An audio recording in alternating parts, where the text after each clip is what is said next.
This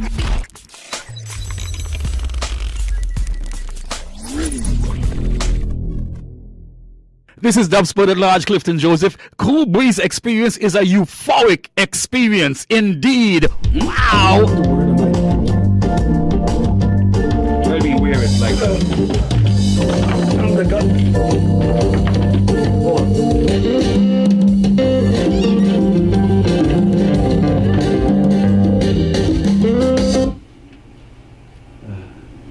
All right. Hello. Hello, good day. Hello, Toronto. It's my unique opportunity to introduce Clifton Joseph to Radioregent broadcast facilities on the Koolbreeze Experience show. Koolbreeze. Are you speaking into the camera? I got everything intertwined here. Yeah, we're down in the basement in Regent Park at Radioregent here. My man has got a camera operating. I don't know if he's going live or what have you. Yeah. We're live, so you can check us out at www.radioregentradio.com. Right. Yeah, so Koolbreeze, I'm here. At first, I want to thank you for inviting me. I know we've been trying to do this for a little while, but of course, all the planets aligned like in some kind of intergalactic funkability to make it happen today. So it's an absolute pleasure for me to be here, knowing that Radioregent, and you in particular, and some of the other people here, a lot of the other people here, holding down independent radio here in Toronto and local to global all over the place. We just heard from Jacksonville, Florida, and so on. So, damn, I'm impressed with you, brother. But were you saying something? Yeah, I'm saying good afternoon, Toronto. It is my distinct pleasure to introduce Clifton Joseph to Radioregent on the Koolbreeze Experience show. My name is Anthony Curtis. They call me Curtis Anthony, same thing, Koolbreeze. We're going to talk about your evolution. Absolutely. Your vision, your mission, and your spirituality of your poetry. But before we get into the meat of things, how have you been? Oh man, I've been excellent. I'm telling you, just taking care of a little bit of business, doing a lot of freelance work here and there, trying to get some poetry back in the thing. Right. Doing a lot of MC work, talking to people, and just living life, as it were, man. That's what it's all about. Now, I've got to ask you, first of all, please explain to the fans out there, what is dub poetry? Well, dub poetry springs from, let's say, I guess maybe the 1970s. You go back to it, and some people argue if it was something that was coined by Linton Kwesi Johnson in England, or Oku Anuau in Jamaica. Okay. Oku was born in Orlando. Hope was in prison, and he developed the idea of trying to dub consciousness into people's brains and dub out unconsciousness. Meanwhile, across the Atlantic, Linton Kwesi was working with Darkus, who just passed, bless his soul, the Race Today collectives, and a bunch of other people up there. And he was writing a review of the dub guys, the early dub guys. Right. U-Roy, I-Roy, Prince, Jazzbo, Dillinger, and those kind of cats. Right. And he called them poets of dub. Okay. And ironically, that's the phrase that became to denote what the kind of work that Linton Kwesi was doing. Here in Toronto, myself, Lillian Allen, a number of other people, Ishaka, Audrey Zena Mandiela, Devin Horton, and a number of other people are doing our poetry, and we realized that we were doing similar things to the people in Jamaica and in England in particular. Right. So dub, going back to reggae dub, is when you'd have the B-side of the record, which was the version, and it just had the musical thing, and you had all that stuff, the echo and the echo chamber and the vibration, all messing with the dynamics of the musical sounds. Right. So those early DJs or toasters would, instead of playing the A side, would play the B side, talk about what's happening in the dance, what's happening in the society, and they got so popular that they started to go back into the studio with the B side and record their vocals over the B side. So hence we had U-Roy, I-Roy, and all those kinds of people, and that was known as dub. Right. So with the dub poets now, you use musicality. I always use a poem from a man, Devin Horton, here in Toronto.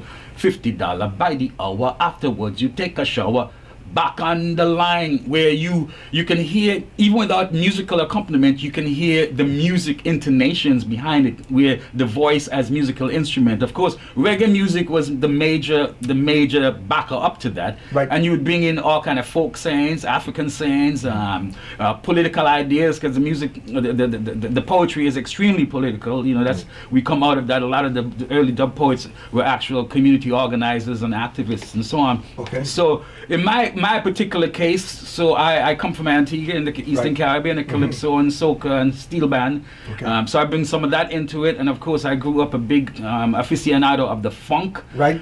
Bring that into it too, and of course got hipped to jazz music in the 70s when I was in high school, and I bring that into it so that I call myself a dubs poet at large, just to try to denote the jazzy elements, the improvisationary elements, and my personal explorations into the oh, is that you or me? There's a phone ringing. Hello, hello.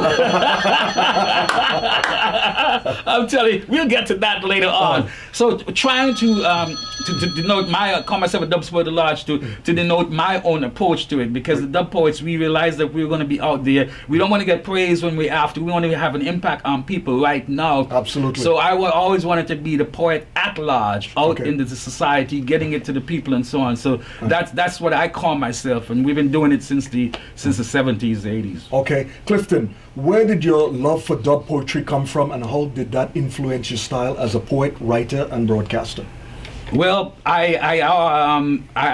of course, growing up in Antigua, it's a British colonial educational system, so we're learning all of the British. I remember my teacher in high school, my English teacher, Miss Jacobs.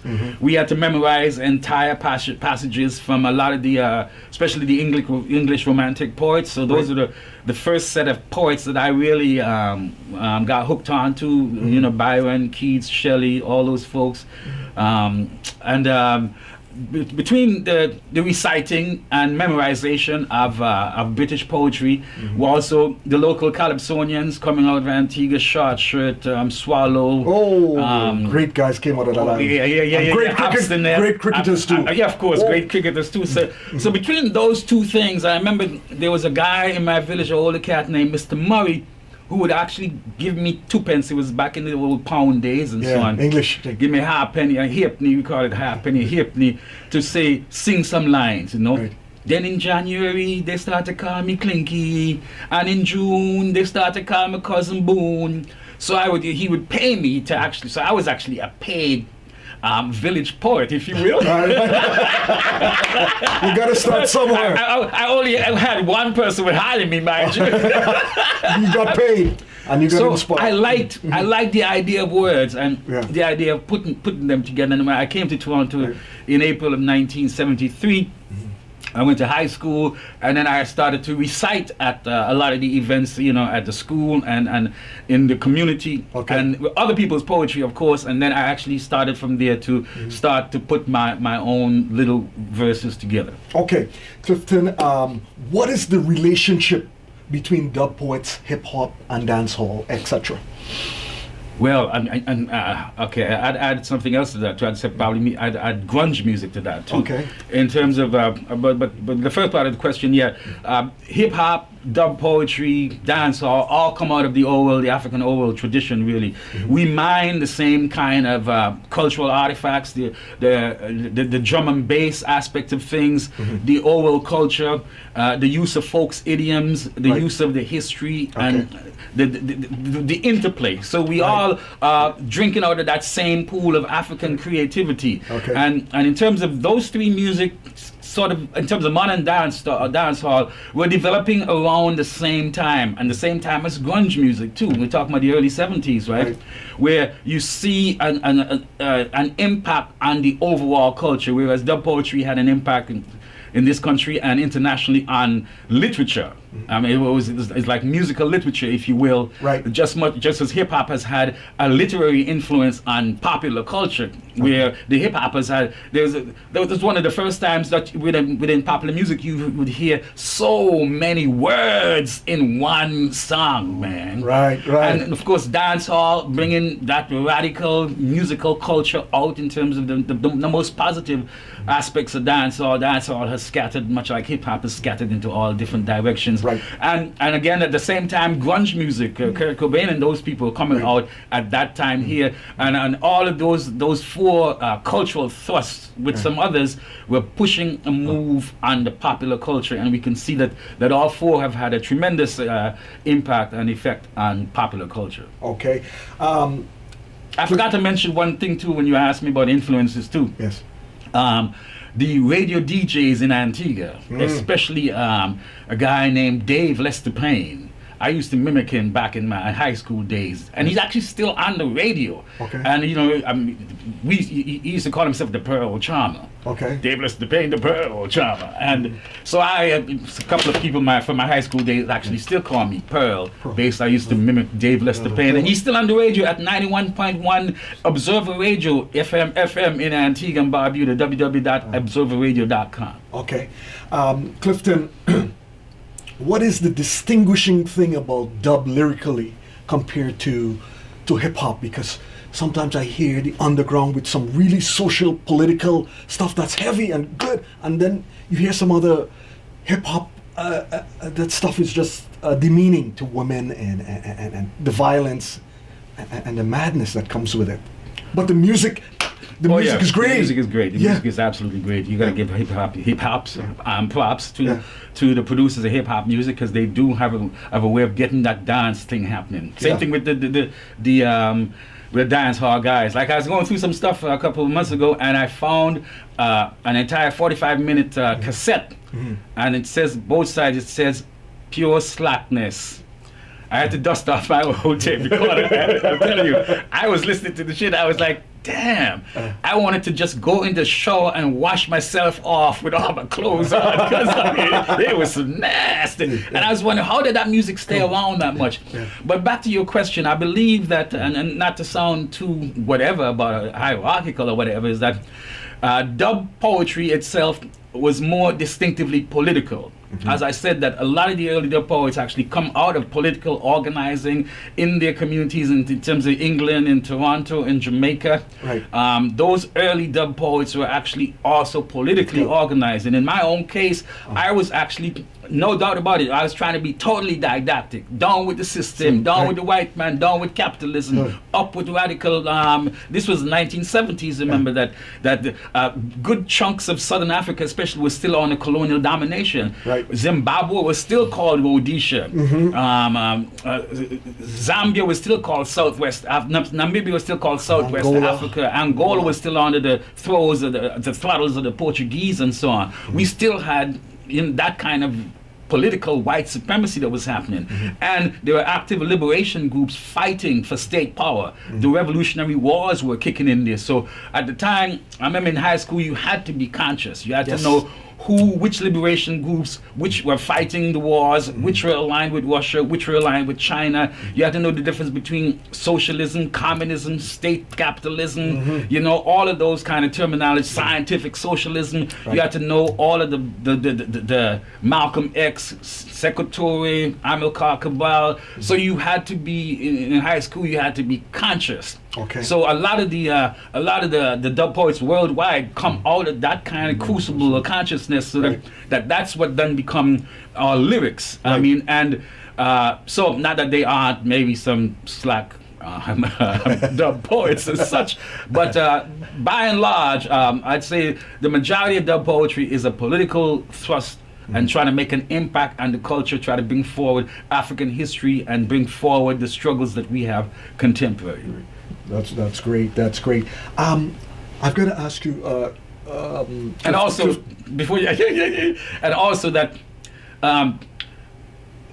dub poetry is still relatively independent, whereas say dance hall and more so hip hop has made more impact in the culture in terms of being more widely disseminated in terms of via contracts, tours, radio play and so on, and have been more susceptible to whisperings in their ears from jive promoters, from jive managers, from jive touring agents and so on, and jive radio and structural people who maintain the gatekeeping, and will say, just like for instance the move from Chuck D, Public Enemy type so-called radical rap to Eazy-E and to the bling and to what we have today, where sometimes I listen to some of them mumble rappers and I say, hold on, brother, can you please articulate exactly what the fuck you're saying? Yeah, and they're making a ton of money. But I've got to ask you, when you're on stage,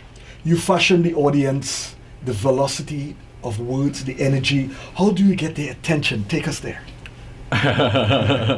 Well, I used to do a thing with a friend of mine. I was at one school, he was another school, Quasi Ahmed Hanif, born Kurt Merrick.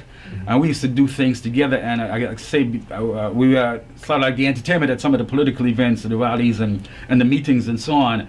And so you're coming after sometimes a steel band, a small steel band, or say there was a group called the Guyap Rhythm Drummers, 5 to 10 cats drumming. So the velocity is usually up. So we had to try something. So after you listen to like 10 drummers playing for like 20 minutes, and then they say, here's some poets.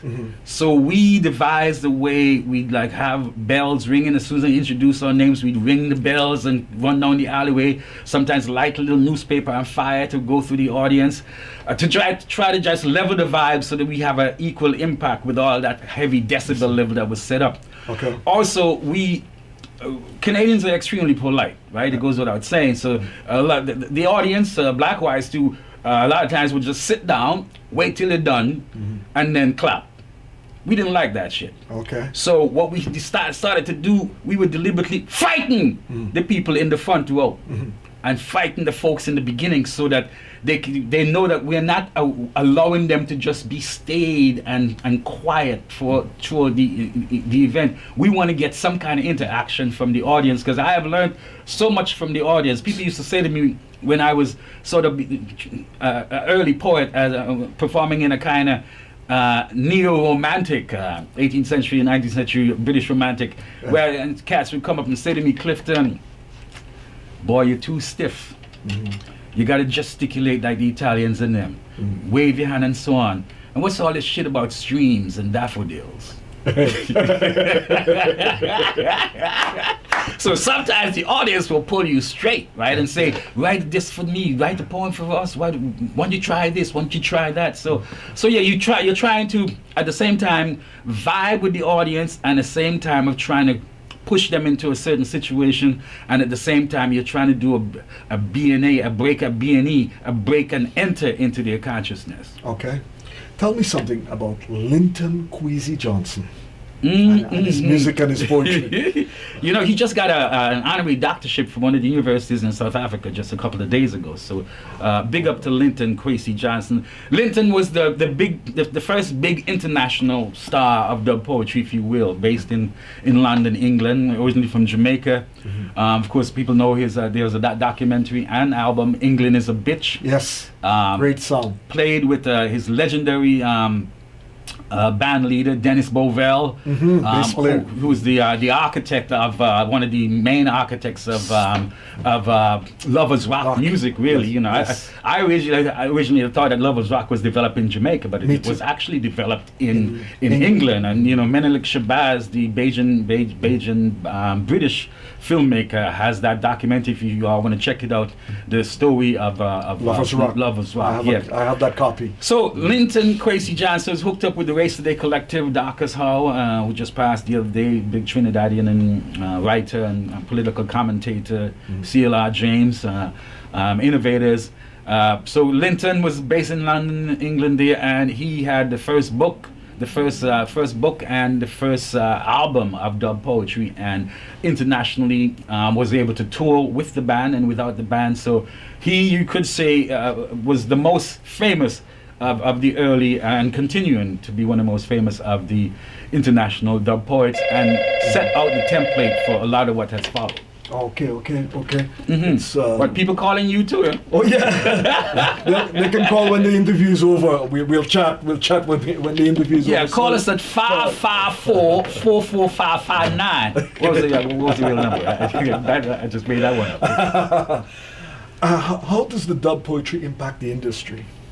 Which industry? Music. Mm-hmm. Boy, they won't keep no for an answer. They won't hold on to no for an answer. Good afternoon, Radioregent. I'm in the middle of our interview. Mm-hmm. Yeah, no problem. Call when the interview's over. Thanks. All right. Yeah. Répétez-vous that question, s'il vous plaît. Yeah, yes. Somebody industry? Yeah, the dub poetry, how that has impact on the music industry. Well, I think that, okay, it's been fleeting. It's been sporadic. Okay. There are times, for instance, when it's been major. Yes. Where we have had an impact here. Lillian Allen has won the Juno Awards for reggae music twice. Yeah. So she was at the top of the game for a while there. We have toured across, with and without musicians across this country. Yes. A lot of the folk festivals. We're Expo, all the way back to like Expo 86 and so on. So most major cities in this country, we have actually played with musicians, have toured. We have produced records and videos. So we have made an independent thrust as publishers and as record promoters and producers. Okay. So that we have been able to carve out a spot for ourselves. And internationally, I'll give you two other examples too. In Trinidad and Tobago, the version of dub poetry is called Rapso. Oh yes. The Yes. Network Rhythm Band, Yes. one of them, Brother Resistance. Brother Resistance and so on. And at one point, you could hear the impact of the influence of Rapso on mainstream Calypso. Yes. At one point, Calypso overall sounded like Rapso, all of it. And after Bob Marley's death, for instance, remember all those articles and talks about who was going to be the new crown Prince of Reggae. A lot of people were saying, Dennis Brown. They had a whole bunch of names, but included in that list of names were a bunch of dub poets. Okay. Linton Kwesi Johnson and Okonawo and of course Muta Baruka. Oh, so yes, deadly. so yeah, Deadly. so the overall cumulatively, we had in 1991, is it 89, 91? We had the first international dub poetry festival here in Toronto. Yeah. The Dub Poetry Collective put that on. Those poets here in town, and we brought all the major dub poets from around the world. Who wasn't here? Benjamin Zafinayo of England wasn't here. Linton Kwesi Johnson wasn't here. They were the two notable things. But we had everybody. We had the Rapsonians from Trinidad. We had the rhythm poets. I Farrell from Jamaica. We had people from across America. There was a white poet. What's his name now? Out of Germany. And of course, Muzwaki out of the dub poet out of South Africa too. So we were able to put all of those people together. Chaco Habersk, the German dub poet, he was here too. So we were able to solidify and bring a lot of people here, not just to perform, but to have workshops and all of those things too back in the day. Great, wonderful. Clifton, what are your recommended advice to young listeners coming on the scene? How would you enlighten them with dub The listeners? poetry? Yes, and people who want, young fans want to get into dub poetry. Well, I'd say be resolute, scholarly, and informed, All right. and opinionated, and ask questions too. Right.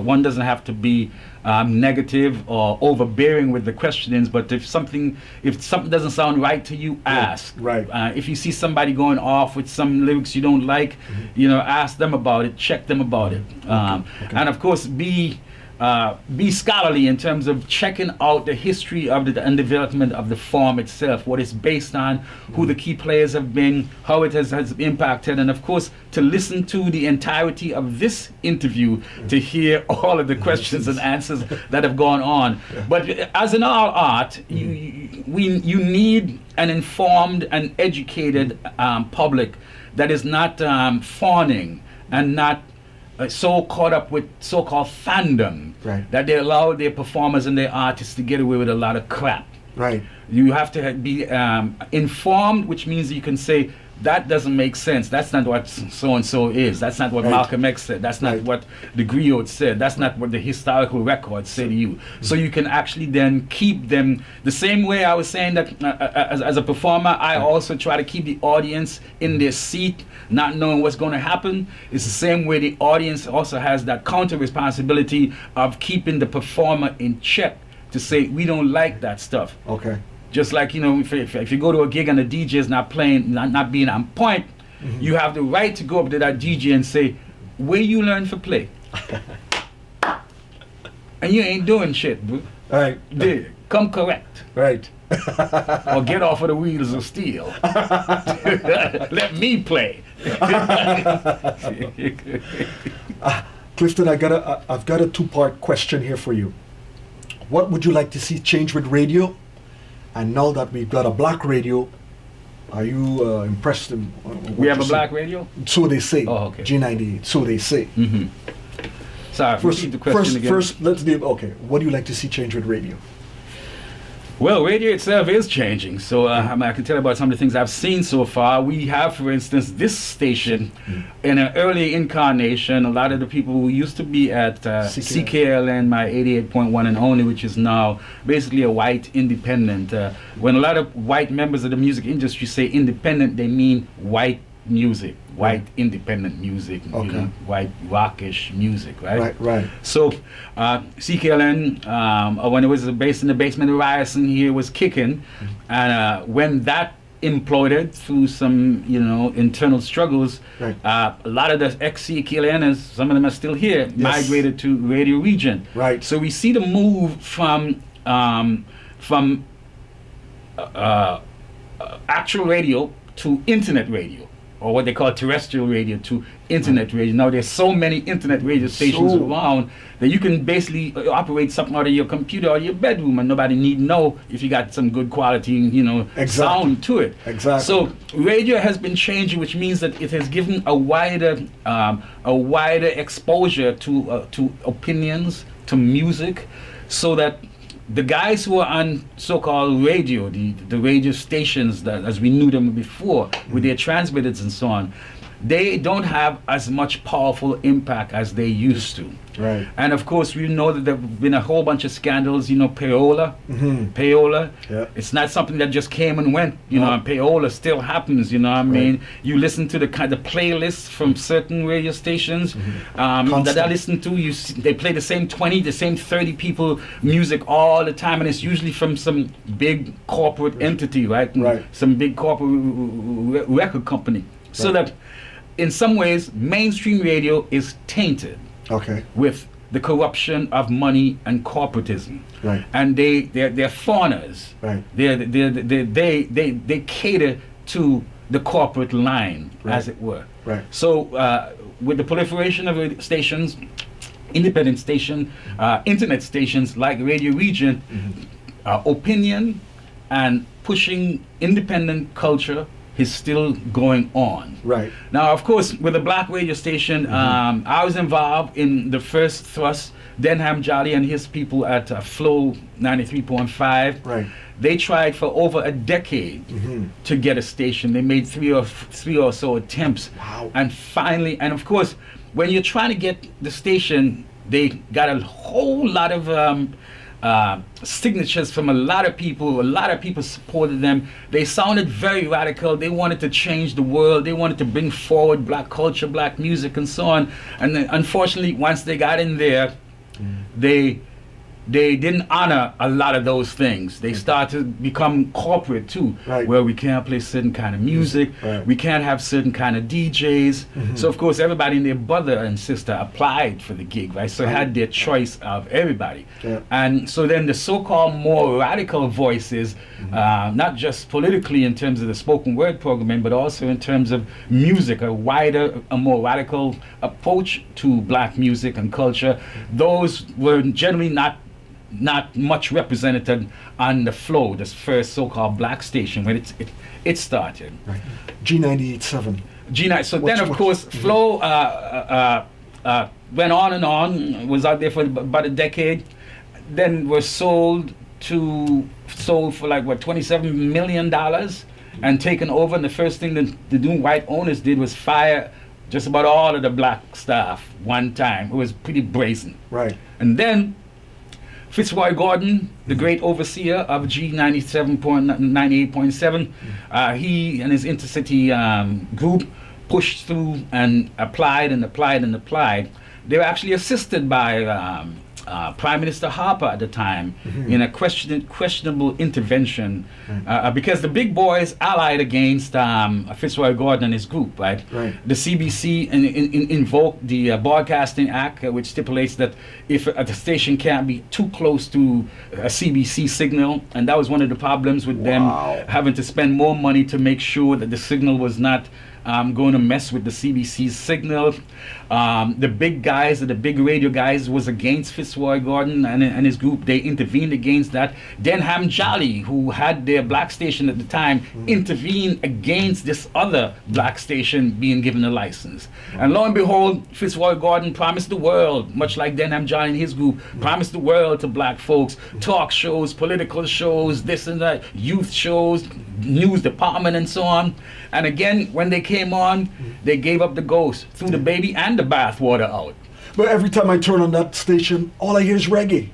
Well, they've changed their format because they went through a bunch of internal struggles, and they've lost a whole bunch of their key personnel, from head of HR department, the non-existent news department. Jai Oja Mahaj left from Chin to set up the news program in the department. There was no news for a while. There still is very little news on that station. So essentially, they took again a lot of the same template that Flow used, which is ghettoize the majority of our so-called specialized music on the weekend. Right. And during the week, try to cater to a white mainstream crowd by playing music, black music that was, for lack of a better terminology, most white or urban. Okay. So then all of their reggae program, the little jazz program in, their soca program, or their African music program they have, are squeezed into the weekend. We see G98 doing exactly the same thing. And G98 had that internal struggle, it seems to me, in the beginning and throughout the years there, of a move between so-called urban, hate that bullshit term, urban music. What is that? What is that? Music out of Scarborough or downtown Toronto, I don't know. You know what I mean?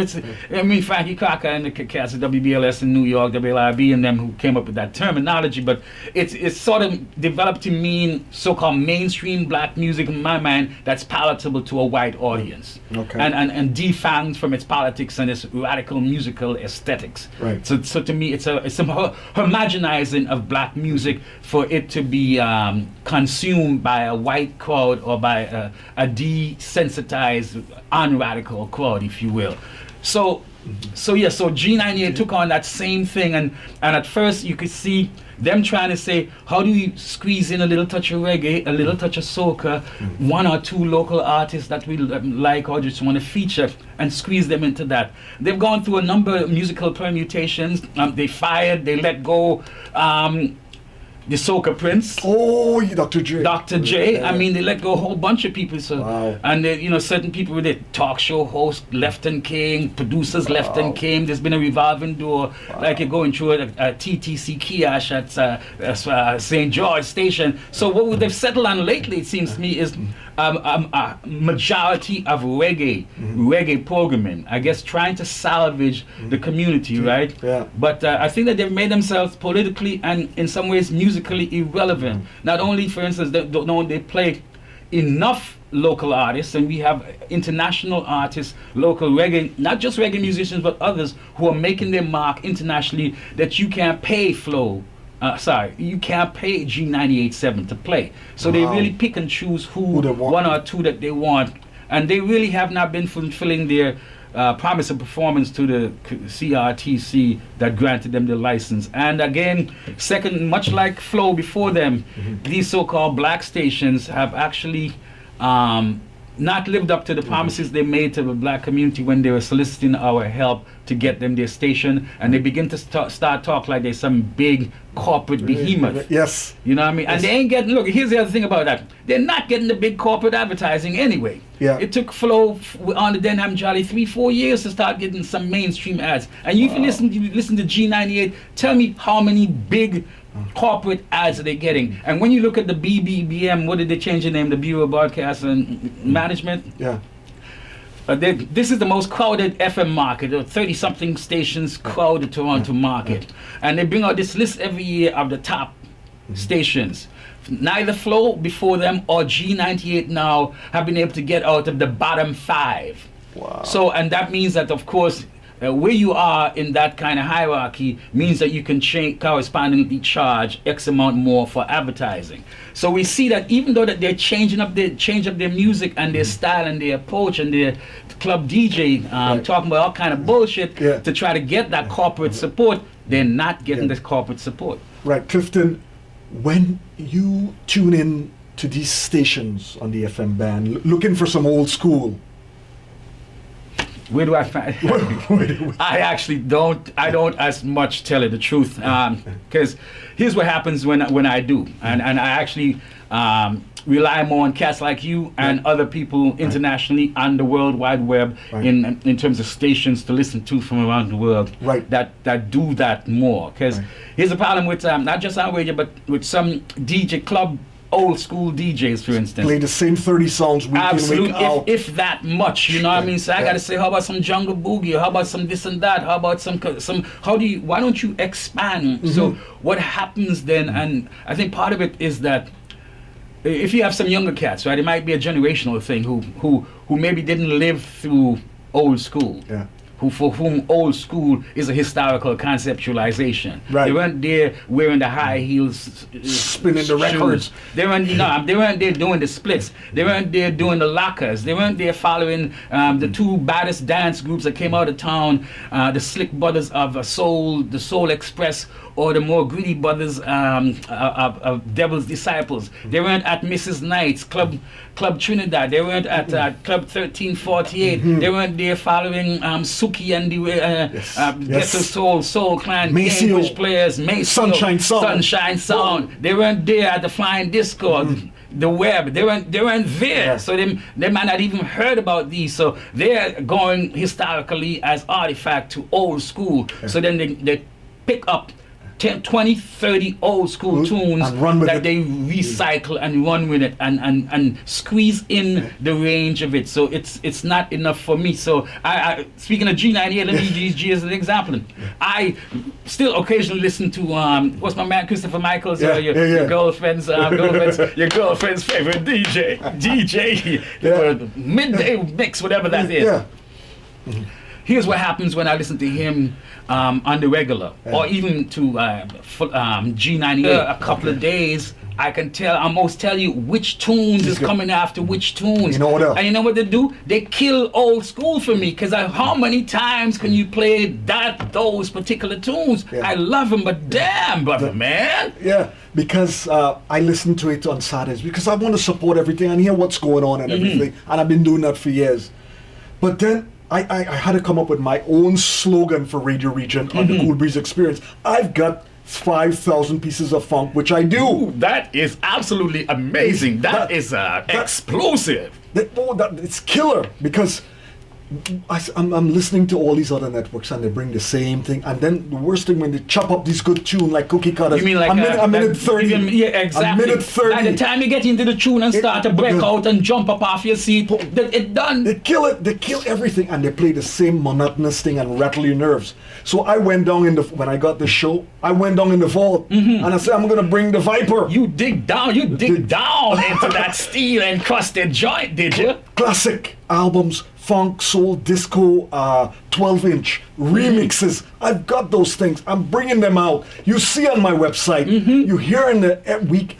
I post them up in podcasts and live shows so people could listen to that I ain't playing. The Koolbreeze playing the music with ferocious monstrosity. I'm telling you, and there's a verbal dexterity. There's a musical ability. There is such a sweetness and sweet musicality and funkability to you too that I bring to the broadcast facility. Absolutely, because look here, going back to let's say there was a dude, a DJ, because at one point, DJs, on-air DJs, were sort of like just that they didn't record, but they're kind of like some of our musical progenitors, right? So in the case of hip hop, for instance, let's just say, some of the you go back to some old Black American DJs, for instance, they had swagger, they had dialogue. Out of Philadelphia, there was a guy named Dap Sugar Willie.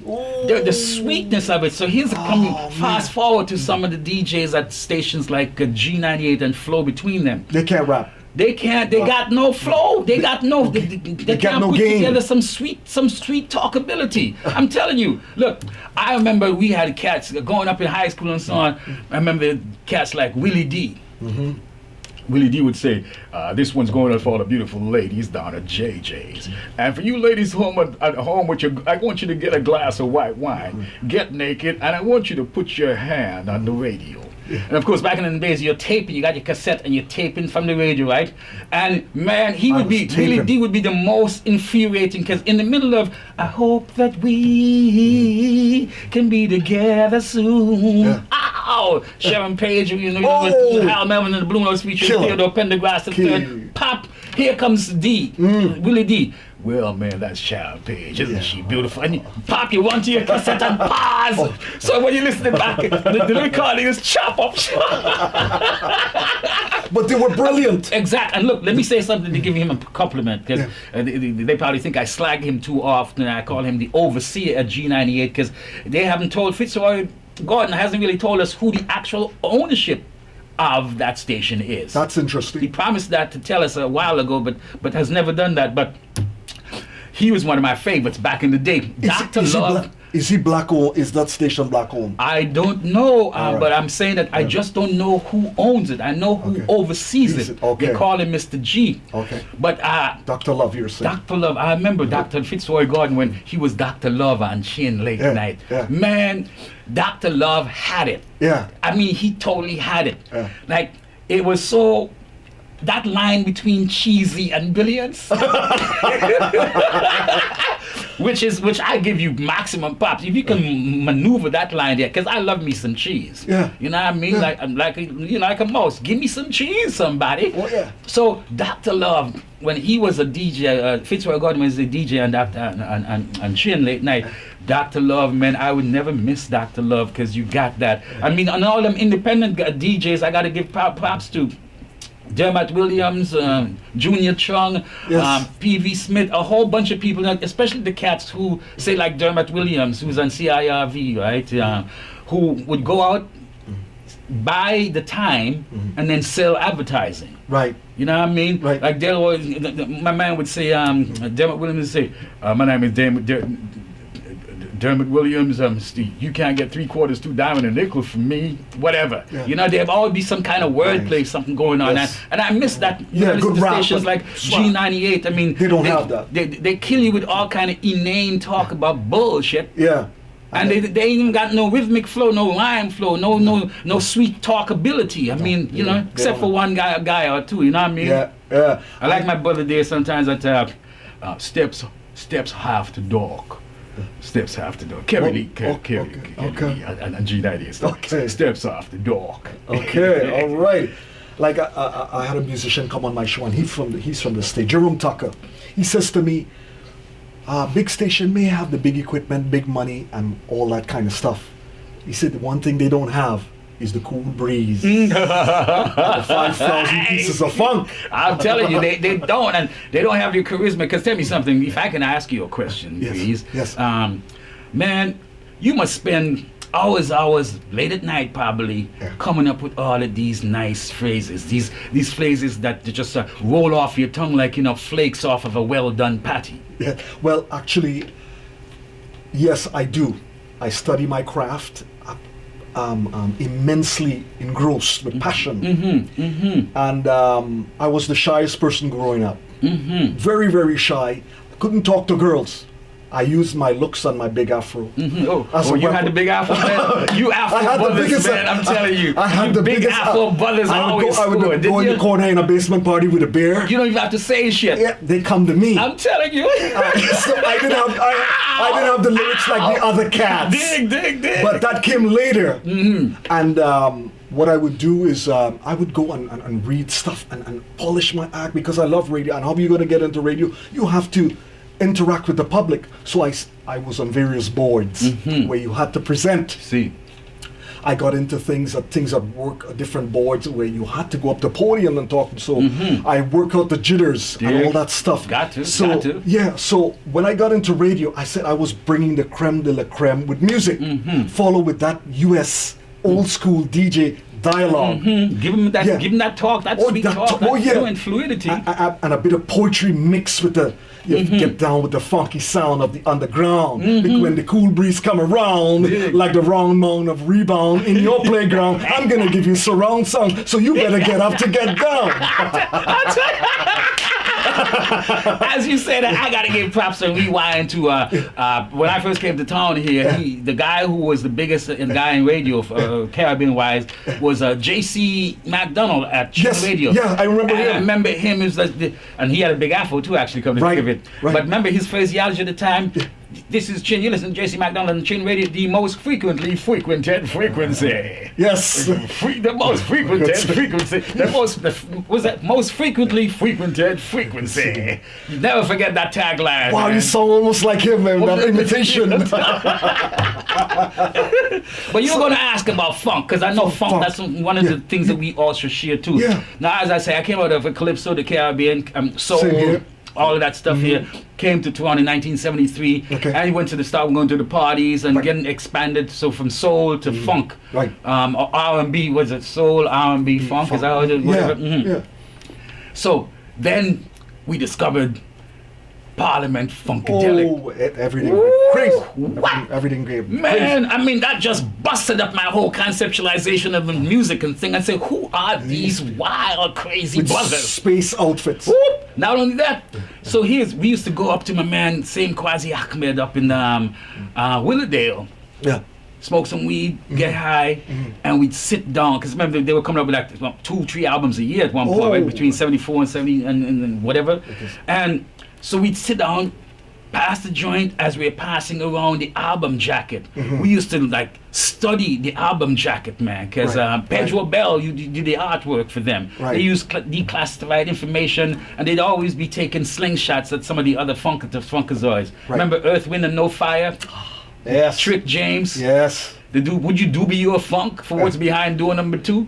So we got into funk, and man, George Clinton and Parliament Funkadelic just took us away with the whole cosmology of funk, their interpretation, the wordplay, their expert musicality. I mean, it was just so overwhelming, and there were so many funkers at the time, even up to when Rick James made a mistake of trying to mess with the funk, with his funk. And it was good. It was good. No, it was absolutely good. Busting out the L7. Killer Mr. Policeman and so on. Mary Jane. Yeah, so and there were a lot of funkers, but they were all distinct. Everybody had their kind of distinctive sound within the hubris of funk. Every bass line was unique. And a drum.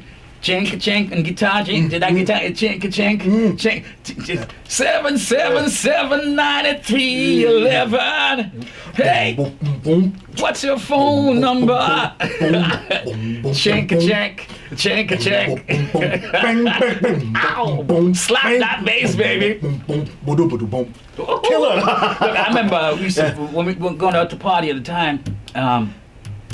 My man Tony had a cassette in his car, and the entire 90-minute, you have to turn it over after you get to the end, that's 45, was One Nation on the Groove, over and over, and like a loop, early loop. We just we call that thing the whole 45 minutes. That's all we listened to do for that half-hour drive to the party, man. So those Funketeers, man.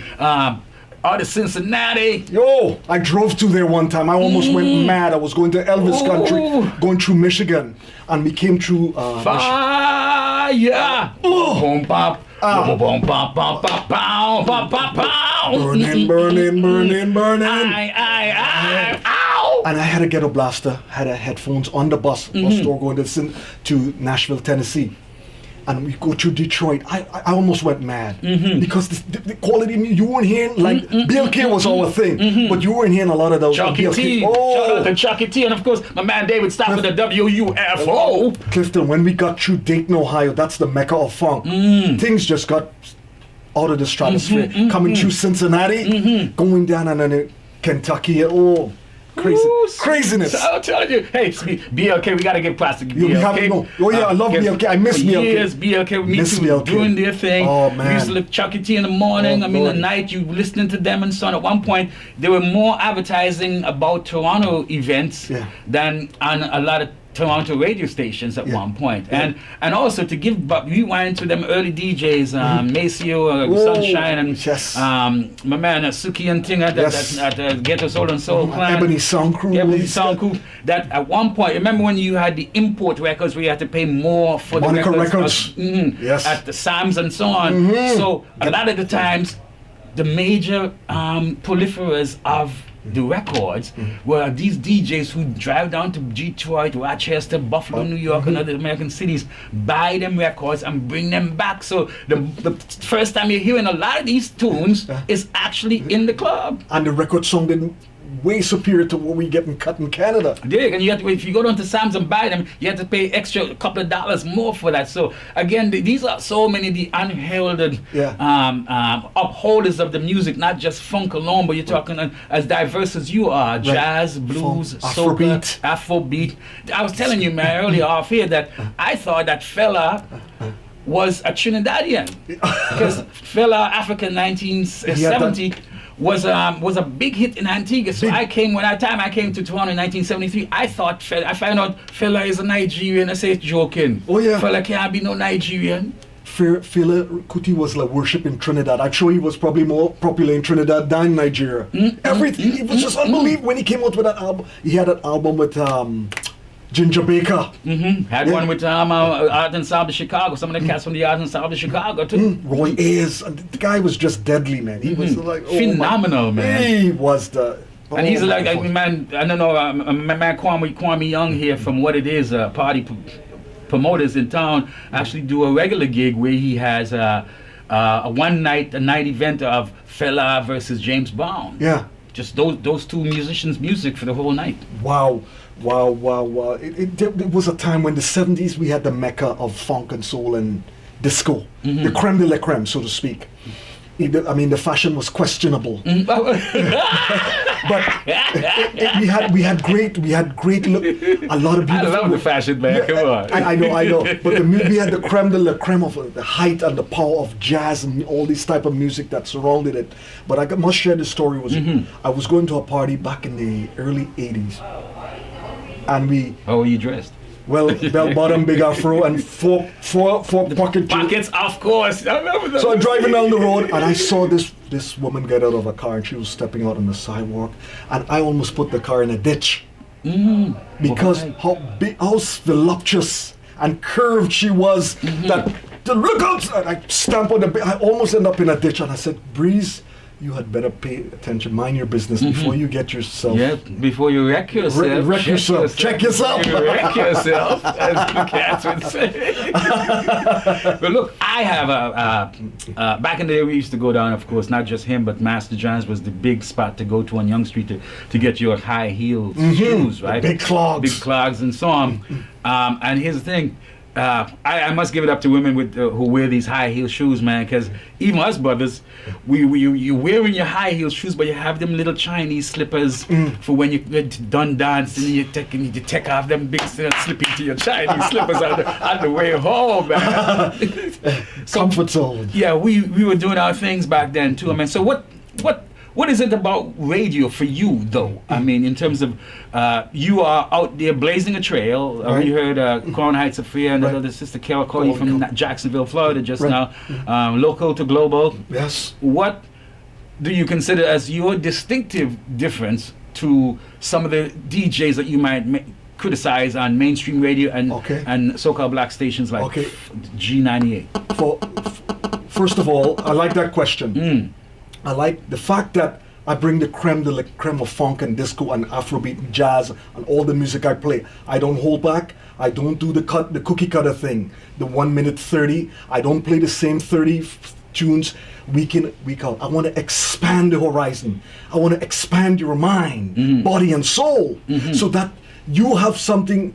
When you're done with my show on a Saturday, you can't wait for the next show the following Saturday. And my number one thing was to take care of independent artists, local to global. Get them in with a phone call or in person. Feature them with the atmosphere and let them tell the passion of their times. No holding back on this business. And people love that.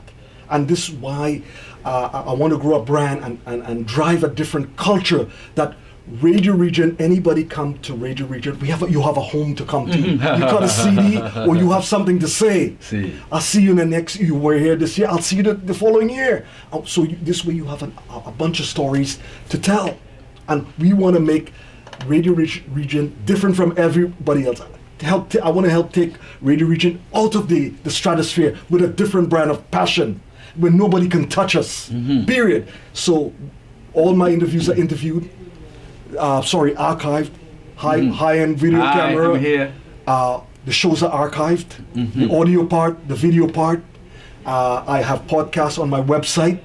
So anytime you want to listen to music any time of day, push that button. Put that button. You have in a barbecue, I want to hear some funk. Go to Koolbreeze and you punch that funk. It's barbecue season coming up right now. So of course, Breeze, you're going to be so...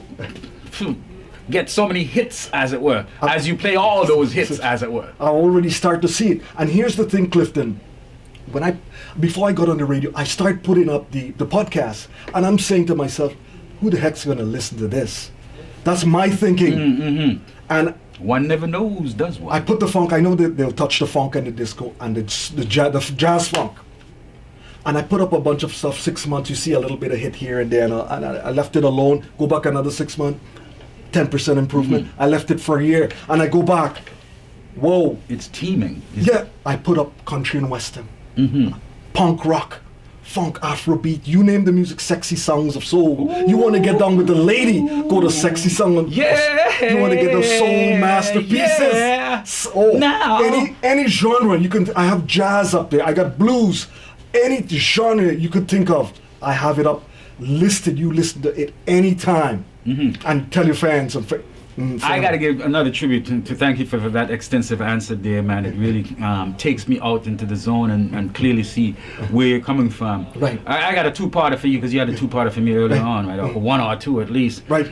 First part of it is to say that I got to give props to Norman Otis Richmond, who is here on Radioregent and used to be in the radio spot. and all of that too. CKLN legendary, and he coined that term for radio here, developed it. The name of his program on CKLN was Diasporic Music, right? Which was coming with the idea of the music of the diaspora is one. Right. Now you don't just play funk, you don't just play one music. Some people just only play reggae. Some people only play funk. Some people only play R&B. Some people only play jazz. Yeah. And betwixt and between them, the points don't meet. Yes. So Otis was the key guy, cat earlier on to embrace that kind of musicality, that varied musicality. So I certainly want to give him props, and you to me echo elements of that same diasporic approach. And I know it's not easy sometimes because some people can compartmentalize themselves because based on training. They don't want to hear the gospel, they want to hear some calypso, they might not want to hear some country and western and so on. Right. So okay, the other part of the question, is that I remember we had discussions around that same time at CKLN and so on, and this is just before the hip-hop Maestro Fresh Wesh and Michi Me and so on broke up. We used to talked about at the time, well, what would a black Toronto musical sound be? And a lot of us were clear at the time that it would be some mixture of a bunch of the different sounds. Right. And since that time, we've had different aspects of musicians coming out of here have blown up in jazz, in even blues, in R&B, in hip hop, in soca, in reggae, and so on. So that's right. How do you define? I mean, one, the homage to Norman Otis Richmond and the concept of diasporic music, and secondary, how do you define, out of all of the musicality coming out of here, what do you find? How do you define the Toronto black musical sound? I think they got a great sound. I like it. It's just that they're not getting a lot of exposure, and this is where Radioregent comes in. But is it one sound or is it like are there some things you can point to? I think it's dynamic. It's that because when I listen to Eddie Bullen, Keisha Wint, Jerome Tucker, he's a blues funky guy. Eddie is a smooth jazz Caribbean mix. Say it with a funky, sexy, rocky. Yeah, they're very dynamic. I got them into the station. I get their music. I go see them. So I can distinguish all of these bands, and all of them are unique, and they need to be, and they're not getting the time of day from a lot of the networks. Dig. So this is where Radioregent come in. Absolutely. We're gonna take care of the Air Candy Show, which is Friday 3 to 5 DVD, Koolbreeze Orbit. We have TN Providence. We have Nominal. Radio Timbuktu. Yes, Timbuktu Radio, and there's another. Coco Fele. Victor Baines Marshall. Of course, Victor Baines Marshall. Victor's been doing history there for the longest while, and at CKLN, of course, that's right. Extensive musical history and dedication to the groove. Yes, and I'm pushing these guys hard and heavy till we get our thing brand. So Radioregent is going to be something in time to come. Well, I got to say, it already is something for me and for those of us who have relied on independent radio to push our independent culture. Because without stations like Radioregent, some of us wouldn't hear us the night or day. Unless you're like up in Eglinton, see me at Eglinton and Oakwood hanging out on the block, you might not know what Clifton Joseph is up to. If it was up for the mainstream radio and these cultural vampires who are the gatekeepers of the bullshit, you motherfuckers. All right, so Radioregent would like to disavow any knowledge of anything. You know what I mean? The aforementioned statements have nothing to do with management over here. Thank you. It's been a pleasure having you on. It's over. It's over, my dear. I've got another show, but I'm getting you back. Don't worry. Of course. I got another batch for you. I had a marvelous time, fabulous time, wonderful like Stevie, marvelous like Marvin, very respectful like Aretha. I mean, Koolbreeze, you are wonder of the world, man. You are the 785,964th wonder of the world. Thank you so much. I'm telling you. Pleasure to have you here, and it's been.